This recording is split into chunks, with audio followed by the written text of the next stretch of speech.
अंशु जी, संजय जी, मैं आप दोनों से पूछ रहा हूं, संजय सिंह जी से पहले। संजय जी, ब्लेम गेम हो गया, आप कह बीजेपी कह रहे, आप जनता पूछ रही है सॉल्यूशन क्या, चाहे वो बंगाल की बेटी हो, राजस्थान की बेटी हो या मणिपुर की हमारी बहनें हो, सॉल्यूशन कैसे निकलेगा, प्रॉब्लम का निवारण कैसे होगा? अगर आपको एन बीरेन सिंह का इस्तीफा भी मांगना है तो आपको सरकार को घेरना तो पड़ेगा। संजय जी का ऑडियो जी। ऐश्वर्य जी, हाँ ऐश्वर्य जी, देखिए ऐसा है कि समाधान तो जो सत्ता में रहेगा वही निकाल सकता है ना। कानून व्यवस्था इनके हाथ में है, सेना इनके पास में है, पैरामिलिट्री फोर्सेस इनके पास है। अगर ये विपक्ष की मदद चाहते हैं तो मैं आपको बता रहा हूं जिम्मेदारी से, क्योंकि मैं अपनी पार्टी का लीडर हूं राज्यसभा में, मैं गया था उस मीटिंग में।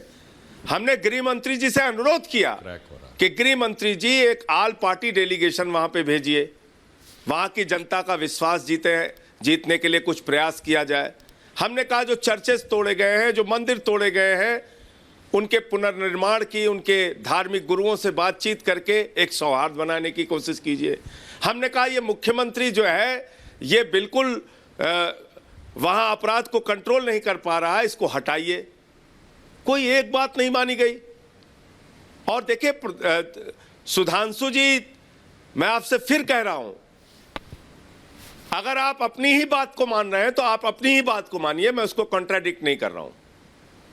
आप ये खुद कह रहे हैं कि गृह मंत्री ने पहले सदन में बयान दिया अगस्त में कि एनआरसी पूरे देश में लागू होगा।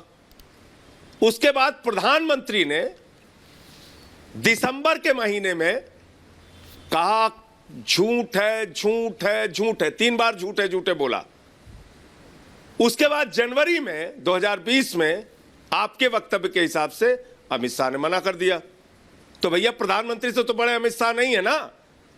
अगर प्रधानमंत्री कहेंगे कि नहीं लागू नहीं, उनको बोलने की जरूरत क्या थी कि लागू नहीं होगा, झूठे झूठे झूठे। इसलिए क्योंकि गृह मंत्री ने कहा था पूरे देश के चप्पे चप्पे पर एनआरसी लागू होगा।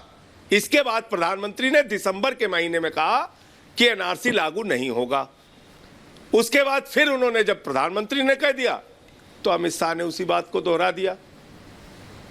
तो इसमें मेरी बात गलत कहां हो गई? मैं तो इसीलिए कह रहा हूं कि प्रधानमंत्री आप गलत नहीं, मैं आपसे सॉल्यूशन और वो बताएं, उनकी जवाबदेही। अच्छा एक बात और मैं ऐश्वर्या जी ये कहना चाहता हूं जी। नहीं, मैं एक बात और कहना चाहता हूं ऐश्वर्या जी कि आखिर प्रधानमंत्री जी को बोलना क्यों नहीं चाहिए? उनको क्यों नहीं बोलना चाहिए? किसने मना किया? भाई प्रधानमंत्री जी दुनिया भर में यात्राएं करते हैं, देश भर में जगह जगह जाके चुनाव की रैलियां करते हैं। प्रधानमंत्री जी एक क्रिकेट खिलाड़ी की उंगली टूट जाए तब भी अपनी संवेदना जाहिर करते हैं। लेकिन ये क्या ऐसा तरीका है कि कोरोना में लाखों लोग मर जाएंगे, हम उस समय बंगाल की चुनाव की रैली करेंगे और चुनाव की रैली जब खत्म हो जाएगी, सब कुछ बर्बाद हो जाएगा, तो आएंगे हम आंसू बहा देंगे, कह देंगे गलती हो गई, बहुत पीड़ा है, दुख है। ये कौन सा तरीका है कि नोटबंदी में सैकड़ों लोग लाइन में खत्म हो जाएंगे, उनकी जान चली जाएगी। जापान में हम जाएंगे और कहेंगे बेटी की शादी है, पैसा नहीं है, माँ बीमार है, पैसा नहीं है, हा हा हा हा, और बाद में आएंगे कहेंगे हमसे गलती हो गई, हमें दुख है, हमें पीड़ा है। मणिपुर 78 दिन तक जलता रहा, 36 सेकंड के लिए हमने कह दिया कि हमें क्रोध है, पीड़ा है। ये क्या तरीका है भाई? अगर आप में वाकई संवेदनशीलता है सुधांशु जी, तो आप जाइए, चाहे मणिपुर का दौरा करके आइए, और अगर मणिपुर का दौरा नहीं भी कर सकते हैं तो कम से कम आके सदन में वक्तव्य दीजिए, दोनों सदनों में। आप तो बहुत अच्छा भाषण देते हैं भाई, 1.5 घंटे भाषण देते हैं हमारे प्रधानमंत्री। जवाब आ रहा है संजय जी? 1.5 घंटे भाषण देते हैं। संजय सिंह जी जवाब आ रहा है।